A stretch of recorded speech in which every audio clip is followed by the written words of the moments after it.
ഉത്തർപ്രദേശിലെ ആഗ്ര നഗരത്തിൽ യമുനാ നദിയുടെ തീരത്ത് സ്ഥിതി ചെയ്യുന്ന ഒരു പ്രണയ സ്മാരകമാണ് താജ്മഹൽ. മുഗൾ ചക്രവർത്തിയായ ഷാജഹാൻ തൻ്റെ പ്രിയ ഭാര്യയായ മുംതാസ് മഹലിൻ്റെ സ്മരണയ്ക്ക് നിർമ്മിച്ചതാണ് ഈ മനോഹരമായ ദാർശ്യ കലാസൃഷ്ടി. ഷാജഹാനും മുംതാസ് മഹലും തമ്മിലുള്ള ബന്ധം ഇന്ത്യയുടെ ചരിത്രത്തിൽ എന്നും പ്രേമത്തിൻ്റെ പ്രതീകമായി കണക്കാക്കപ്പെടുന്നു. ചക്രവർത്തിയായ ജഹാംഗീറിൻ്റെ പുത്രനായി 1592 ജനിച്ച ഷിഹാബുദ്ദീൻ മുഹമ്മദ് ഖുറം വിവാഹശേഷമാണ് ഷാജഹാൻ എന്ന പേര് സ്വീകരിക്കുന്നത്.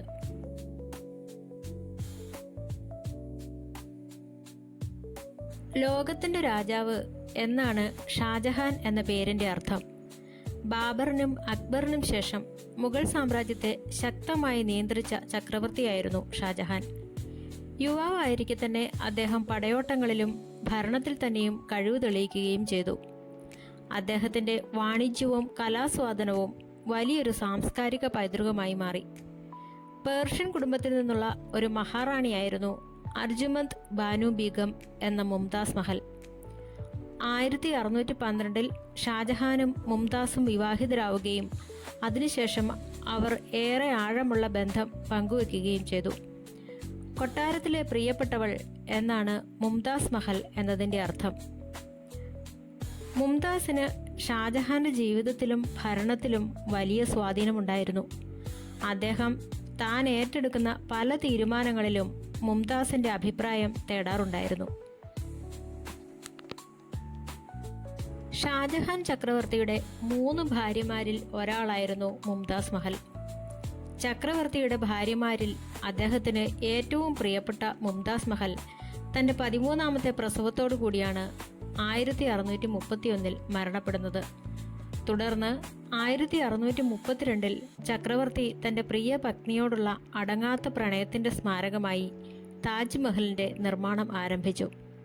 പ്രേമത്തിൻ്റെ പ്രതീകമായി കണക്കാക്കപ്പെടുന്ന ഈ സ്മാരകം ലോകം മുഴുവനുമുള്ള ആസ്വാദകരെ ആകർഷിച്ചുകൊണ്ടിരിക്കുന്നു.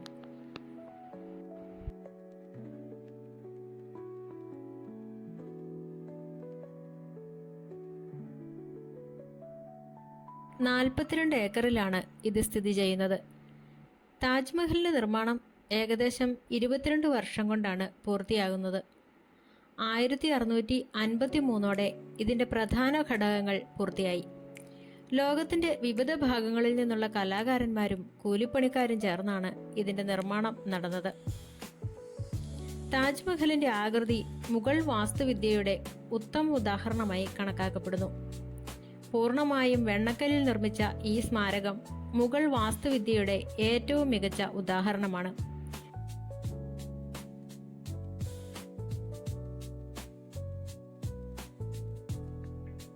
പേർഷ്യൻ, ഓട്ടോമൻ, ഇന്ത്യൻ, ഇസ്ലാമിക വാസ്തുവിദ്യാ മാതൃകകളുടെ ഒരു സംഗമം ഇതിൽ കാണാം.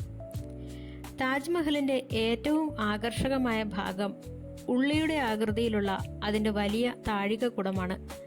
ഇതിന് ഏകദേശം 35 മീറ്റർ ഉയരമുണ്ട്. ഇതിനു ചുറ്റുമായി 4 ചെറിയ കുടീരങ്ങളും കാണാം. പ്രധാന കെട്ടിടത്തിന് ചുറ്റുമായി 4 കോണുകളിലായി 40 മീറ്റർ ഉയരമുള്ള 4 മിനാരങ്ങളുണ്ട്. ഇവ പ്രധാന കെട്ടിടത്തിൽ നിന്ന് അല്പം പുറത്തേക്ക് ചെരിഞ്ഞാണ് നിർമ്മിച്ചിരിക്കുന്നത്. ഭൂകമ്പം പോലെയുള്ള അപകടങ്ങൾ ഉണ്ടായാൽ മിനാരങ്ങൾ പ്രധാന കെട്ടിടത്തിന് മുകളിലേക്ക് വീഴാതിരിക്കാനാണ് ഇത്തരത്തിൽ രൂപകൽപ്പന ചെയ്തിരിക്കുന്നത്. താജ്മഹലിൻ്റെ ഏറ്റവും വലിയ പ്രത്യേകത അതിൻ്റെ സമമിതിയാണ്. കെട്ടിടത്തിൻ്റെ മധ്യഭാഗത്തു നിന്ന് നോക്കിയാൽ ഇരുവശങ്ങളും ഒരേപോലെയിരിക്കും. എന്നാൽ ഇതിനൊരു അപവാദമായി കാണാവുന്നത് ഷാജഹാന്റെയും മുംതാസിൻ്റെയും കല്ലറകളാണ്. മുംതാസിൻ്റെ കല്ലറ മധ്യഭാഗത്തും ഷാജഹാൻ്റേത് അതിനു വശത്തുമാണ്. രാജസ്ഥാനിലെ മക്രാണയിൽ നിന്ന് കൊണ്ടുവന്ന വെള്ള മാർബിളും അമൂല്യമായ കല്ലുകളും ഉപയോഗിച്ചാണ് താജ്മഹൽ നിർമ്മിച്ചത്. സൂര്യപ്രകാശത്തിൻ്റെ വ്യത്യാസമനുസരിച്ച് താജ്മഹലിൻ്റെ നിറം മാറുന്നതായും തോന്നും. പ്രഭാതത്തിൽ പിങ്ക് നിറം, വൈകുന്നേരം പാൽവെള്ള, രാത്രിയിൽ സ്വർണ്ണ നിറം. മാർബിളിൽ വിലപിടിപ്പുള്ള രത്നങ്ങളും കല്ലുകളും പതിച്ചുണ്ടാക്കുന്ന അതിമനോഹരമായ കലാവിദ്യയായ പിയത്രദുര താജ്മഹലിൻ്റെ ചുവരുകളിൽ പൂക്കളുടെയും വള്ളികളുടെയും രൂപത്തിൽ കാണാം. താജ്മഹലിന്റെ കവാടങ്ങളിലും ചുവരുകളിലും ഖുറാൻ സൂക്തങ്ങൾ മനോഹരമായി കൊത്തിവെച്ചിട്ടുണ്ട്. അബ്ദുൾ ഹക്ക് എന്ന കലാകാരനാണ് ഇത് നിർവഹിച്ചത്.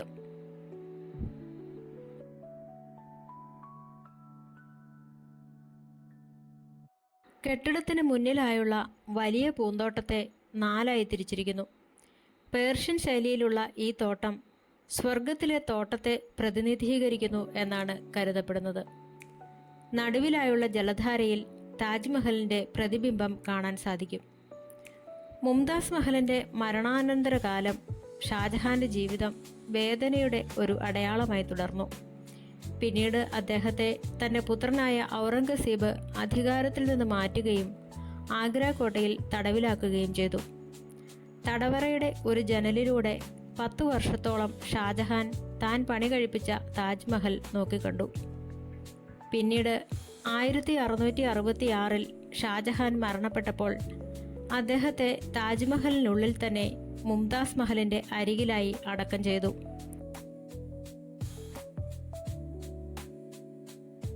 ഇരുവരുടെയും കല്ലറകൾ താജ്മഹലിൻ്റെ ഉള്ളടക്കത്തിൽ പ്രകാശം നിറഞ്ഞ വാതായനങ്ങളുടെ ഇടയിൽ ഇന്നും ഒരുമിച്ച് നിലകൊള്ളുന്നു, സ്നേഹത്തിൻ്റെ അനശ്വര സ്മരണയായി.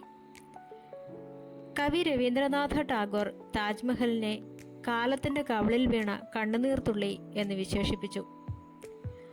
1983 മുതൽ യുനെസ്കോയുടെ ലോക പൈതൃക പട്ടികയിൽ ഉൾപ്പെട്ടിരിക്കുന്ന താജ്മഹൽ ഇന്ത്യയുടെ ദേശീയ പ്രതീകമായി മാറിയിട്ടുണ്ട്. ഓരോ വർഷവും ലക്ഷക്കണക്കിന് സഞ്ചാരികളാണ് ഇത് സന്ദർശിക്കുന്നത്. പല പ്രണയഗാഥകളുടെയും പ്രചോദനമായി താജ്മഹൽ നിലകൊള്ളുന്നു. ചരിത്രപരമായും കലാസാംസ്കാരികമായും താജ്മഹൽ ഇന്ത്യയുടെ അതുല്യമായ ഓർമ്മശില്പങ്ങളിൽ ഒന്നായി നിലകൊള്ളുന്നു.